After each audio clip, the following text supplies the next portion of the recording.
Hello again, everybody, and welcome back to the Bullish Bear. My name is PJ. And I'm Ryan. And today we're going to talk you through option contracts. Now, I'm sure many of you are already invested in the stock market, whether you're buying stock, you're buying ETFs, you're buying index funds, or maybe you're just thinking about investing, which is a great first step.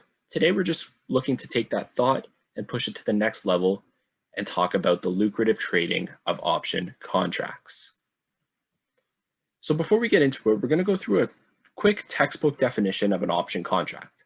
So an option contract is an agreement between two parties to facilitate a potential transaction on an underlying security, and this is going to happen at a preset price.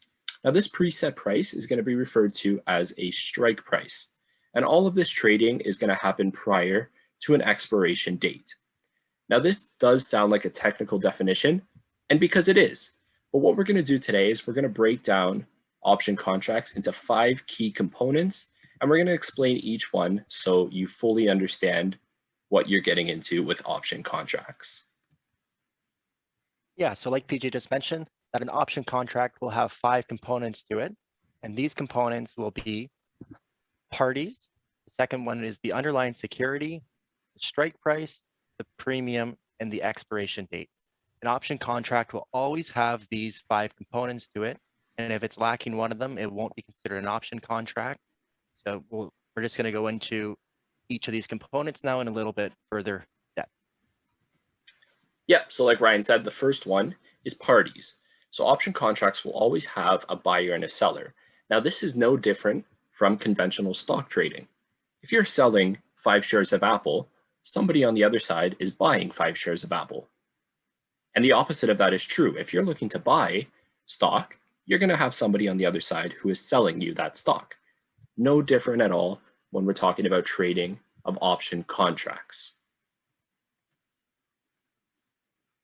So the second component of an option contract is the underlying security. The underlying security is just what is being secured by the option. Options can be secured by stock, ETF, even homes. Doesn't really matter as long as it's an asset. There could be technically an option associated with it. Some examples would be Apple, SPY, Qs, Tesla, and Walgreens. And usually if it's a highly traded stock or ETF, there will always be an option, it will usually be optionable, so you can trade options on them.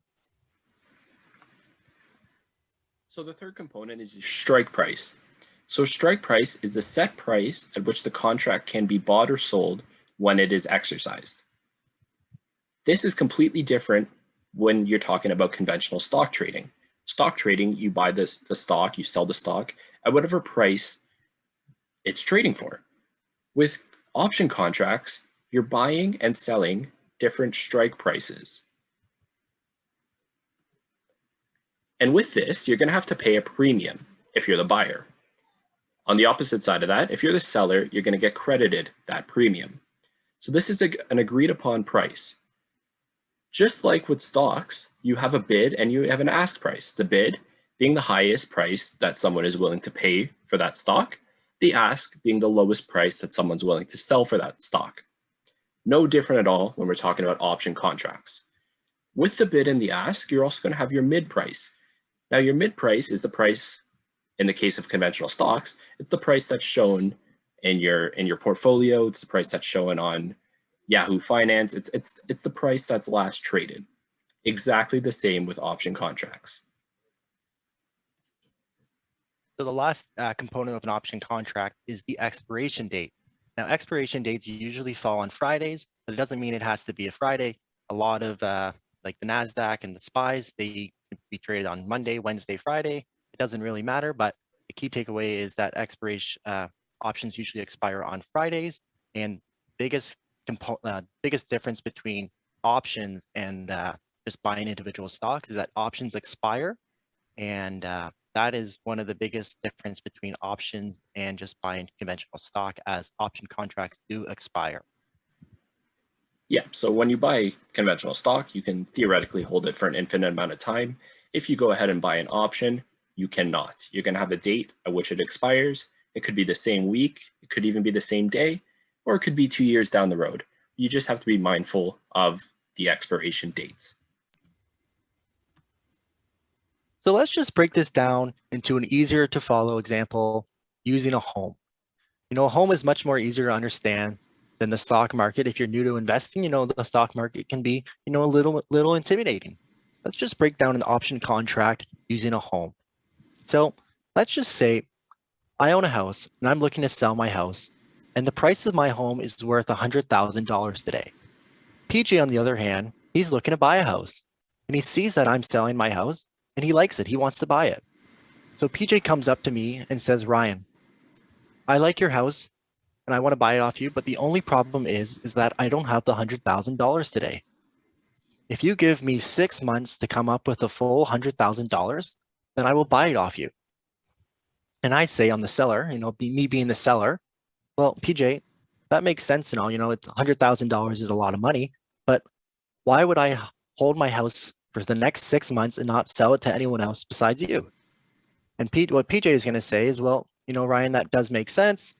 What if I pay you $10,000 today for you not to sell your house to anyone else? I think about it, me being the seller, and I say, well, PJ, that seems fair. Let's make a deal happen. So right then and there, PJ and I have just made an option contract. So let's just break this down into what PJ wants being the buyer and what I want, me being the seller, to happen. So let's just say in 6 months from now, the price of the home is no longer $100,000. It's actually worth $150,000. Well, this is great news for PJ, and this is bad news for me being the seller, just because PJ has the right to buy the house off me for $100,000. Yes, PJ did pay $10,000, so his actual cost basis on the house is actually $110,000. But the home is not worth $110,000. It's actually worth $150,000. So PJ, in the matter of 6 months, has just made $40,000. On the other hand, let's say the house doesn't go up in value. Let's say it goes down in value. Let's say in 6 months, the house is worth now $80,000. So in this situation, PJ is not going to buy the house off me for $100,000 just because it's worth on the open market $80,000. It doesn't make sense for PJ to buy the house. So that's just two examples what could potentially happen for PJ being the buyer in that situation. Yeah, and as Ryan is the seller, he's going to want his house to actually go down in value. It could even stay the same or go up in value a bit, and Ryan still comes out profitable from the option contract. So what's going to happen if the house goes down to $80,000? Well, I'm not going to turn around and try to buy the house for $100 when on the open market it is $80,000. So I'm going to say, you know what, Ryan, keep the $10,000 I gave you as a premium, and you keep your house. If the house stays at $100,000, I am going to buy it in 6 months, but I actually paid $110,000. So Ryan profits an extra $10,000 over the sale of his house. But what happens if the house goes to $105,000? Ryan still comes out ahead because his asset, the house, is only worth $105,000, but he is taking in $110,000. He is taking in $5,000 more than his current asset price. On the flip side of that, I am buying the house for $110,000, even though it is worth $105,000. It's important to note, though, that Ryan, as the seller, he has the obligation to fulfill the option contract. Me, being the buyer, I have the right, but not the obligation to fulfill the option contract. That being said, if the option goes down to $80,000, if his house goes down to $80,000, I don't have the obligation to fulfill the contract. Conversely, like Ryan stated, if his house goes to $200,000, he does have the right to fulfill, he does have the obligation to fulfill the contract. So now let's go ahead and look back at the 5 components that we previously discussed, which entails an option contract. Yeah, so using our example, one being the buyer and the seller, in this situation, PJ was the buyer and I was the seller. The second is the underlying security. In this situation, it was my house. The third is the strike price. which was $100,000. That was the price on which PJ and I both agreed on for me to sell the house to PJ and for PJ to buy the house off me. The fourth was the premium, which was $10,000. That was the amount that PJ paid me for the right to buy the house off me 6 months from now. And the lastly, which is the expiration date, which was 6 months from now. So this is just an example, again, how option contracts could be used outside of the stock market world. However, we should go into the stock market and further discuss how it is implicated. So this is an option chain taken from Thinkorswim. So Ryan, if you want to go ahead and explain to us what we're looking at, given the fact that we just talked about the 5 components of option contracts. Yep. So the first component of this option chain is the underlying. And see in this situation in the top left corner, it is AMD. The second component is the expiration date, which you can see in this situation, it is April 16th of 2021. The third component is the strike price. So these are all the different strike prices associated with AMD for this expiration date. And the fourth is the parties, which is going to be the volume and the open interest. In this situation, AMD is a very highly traded option chain. So you can see that there's a lot of open interest and a lot of volume. And open interest is just how many open contracts there is. And then volume is how many contracts were traded that day. So those are the buyer and the parties involved. And then the fifth is the premium. So one thing to keep in mind is that each strike price is going to have a different premium associated with it. So the further you go, since AMD is currently trading at $82, if you go look at the 60 compared to the 82.50, you can see that the 60 is a lot more expensive than 82.50, just because where the strike price is compared to where the stock price is. Yep. So taking this back to the example we talked about Ryan's house. Ryan's house, the strike price was $100,000. I was willing to pay $10,000 to lock in that premium. If Ryan said, you know what, PJ, take in my house for $90,000, well, he's going to want more of a premium from me because his house, he knows, is worth $100,000. Exact same situation when we're looking at the stock, and especially the option chain with all the different strike prices. Yes. And one thing to keep in mind with options, they're usually going to be traded in 100 increments of stock. So when you see, when you're looking at for one option contract, that is going to be associated with 100 shares. So that's one thing to keep in mind. So if you're looking to buy 10 option contracts, you're actually in control of 1,000 shares. So that's one thing to keep in mind as well with options, as it's not associated. It's just not one contract is one stock. It's actually 100 shares. Yeah, and even more so, if you're buying a contract and it says it's listed for $2, that's multiplied by 100. So you're looking at a $200 debit if you're buying.